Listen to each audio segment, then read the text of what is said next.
Ako nga pala si Lorna Estenor, dati akong 52 years old na po ako and single mom na may isa ring anak na college student. Okay. And former OFW po ako. Bali, almost 2 decades ako sa abroad or actually galing ako ng Dubai.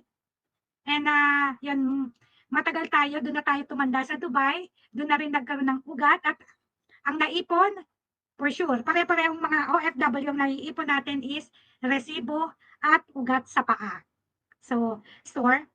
And then, yun nga, nakita ko yung, parang, katulad din ako ng iba na naghaw lang ako. Actually, kasi nagdasal ako na kailangan ko ng additional income. Yun lang, additional income lang ang hinahanap ko before.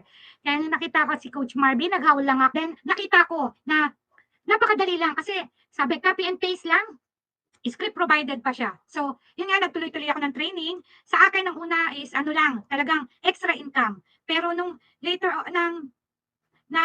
nag-commit ako kasi sabi ko, wala naman akong ginagawa. So, bakit hindi ko trabahuin to? Nung nakita ko kasi maganda kasi talaga yung opportunity.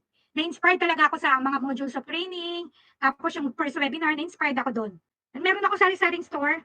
Ginawa ko is, sinara ko na. Nag-full time na ako rito. Nag-commit ako. Binigay ko yung oras ko. Kung ano yung sipag na ginawa ko sa abroad, is ginawa ko rito. Kasi eto, sarili ko na to. Kumbaga business ko na to eh. Nung nasa abroad ako, nagtatrabaho ako para sa mga amo ko. So, hindi ko siya business. Eto, business ko na. Kaya, kinumit ko yung sarili ko at nagka-resulta ko. Napakadali lang yung ginagawa kasi copy and paste lang, script provided pa. Extra income lang talaga yung gusto niya. So, and then, in the long run, nakita niya, hindi lang pala basta extra income to. This is a life-changing opportunity, which is, yun na yung nangyayari sa buhay niya ngayon. Tama ba, Coach Lorna? Yes. Bilang extra income talagang, biro mo, wala akong ibang pinagkakitaan kundi ito na lang. Meron pa akong college student. Of course, may pila ko every month. So, saan ko kukunin? Of course, dito rin. Kahit part-time niya ginagawa to, full-time attitude naman siya. So, yun lang naman na, and you have to go out from your comfort zone. Yun ginawa ko. Lumabas ako sa comfort zone ko. Wala nang hiya-hiya. Dahil business mo to eh. Kikita ka rito. Bakit ka pa mahihiya? At legal to. Dashboard ni Coach Lorna. Ayan, grabe talaga. So, refresh ko lang to no, para smooth na smooth ang ating ang ating encashment. Ayan, so actually i-encash natin to lahat. Tama po ba, Coach Lorna? Itong 223,000, Yes, no? coach. So, loading. Wait lang natin. Ayan. So, log out ko lang. Ayan, siguro log out ko lang muna ulit. Ayan. Tapos, sign in tayo para smooth ang ating transactions dito. Ayan, wait lang natin medyo humihina. Ayan, so 223,817. Grabe naman. Inita niya ng almost 2 months. So, congratulations, Coach Lorna, and proud na proud talaga ako sa iyo. So, syempre, in-cash na natin. So, sa pag-i-encash, napakadali lang po. So, una natin i-encash yung 91,000 pesos. So, dito lang sa dashboard, punta tayo sa kanyang encashment. Okay? I hope so na naka-ready yung cellphone mo dyan, Coach Lorna, for OTP. Tama ba? Yes, coach. Ayan, naka-ready naman to. Click ko yung encashment. Ayan, so ito po yung encash natin, no? Yung 91,000 pesos. Ayan. So kung mapapansin nyo kay Coach Lorna sa baba, no? Yung encashment history, no? Ng January 2024, nag-encash na rin siya ng 24,000, no? Ayan, no? Grabe. Tapos nagpa-check siya nung nakaraan din, 35,000, no? Grabe. So click natin encashment.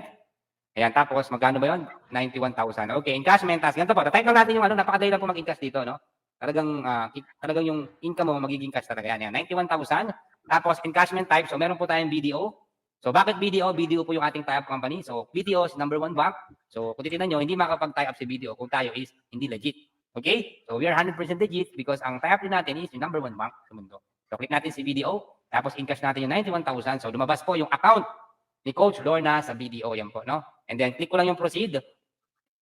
Yan, click proceed and siyempre magsisend po yan ng OTP. So talagang secure na secure yung account natin dito sa Empowered Consumerism. Hindi basta-basta. Okay, so wait natin. So medyo mahina lang yung signal natin.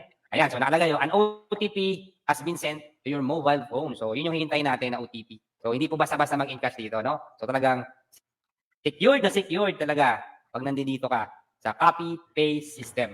Ayan, so Coach Lorna, dumating Send na ko ba na, yung coach. OTP? Yes. Meron Sige, na. sige. Send ko sa'yo. Sige, sige, send mo sa akin. Ano yung OTP at isusulat ko dito? Ayan, sige. Yan, coach. Ayan, so ang OTP na is 491. Ayan, 491-526. Okay, so click po natin yung proceed. Ayan, so, ayan, so proceed na natin. Ayan, so lumabas Bas, diba? Encashment is successful. Ayan, so, na natin guys, no? Ayan, so loading. So, successful encashment natin. Ayan, wait natin, mababawasan ng 91,000 yung kanya in-encash. So, napansin nyo, yung 223 naging 132 kasi nabawasan ng 91. So, at mapapansin nyo po dito, no? Guys, sa transactions history niya, ayan po, no? Talagang detailed na detailed po dyan, no? So, March 8, March 8, 12:11 p.m., nag-encash si Coach Lord na through bank, yan, through video. Magkano? Di ba 91,000 yan, no? 91,000. And then, ang maging net na lang is 81,800. So, bakit? Kasi may tax po tayo na 10%. So, nabawasan po siya ng 9,100. So, pero ang nabawas po is 9 to kasi yung 100 is processing fee ni BDO. Siyempre, business, so may charge talaga. Okay, so, grabe, no? So, legit na legit, no? Nagbabayad ng tax. So, siyempre, bukod sa na-encash natin yung 91, mag-encash pa tayo dito kasi meron pa siyang 13,500. Marami siyang income. Grabe naman yan. So ayun mga kapatid, congratulations to Coach Lorna Estinor, a former OFW from Dubai na nag-for good na dito sa Pinas.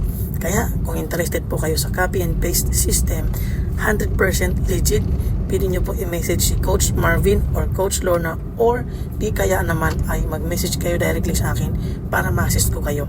Guys, walang mawawala kung susubukan mo. Kung madami kang negative na what ifs, ito lang sasabihin ko. What if opportunity pala ito? What if legit pala ito? What if ito pala ang sagot sa financial problem mo? When are you going to take action? So message me para ma-assist kita.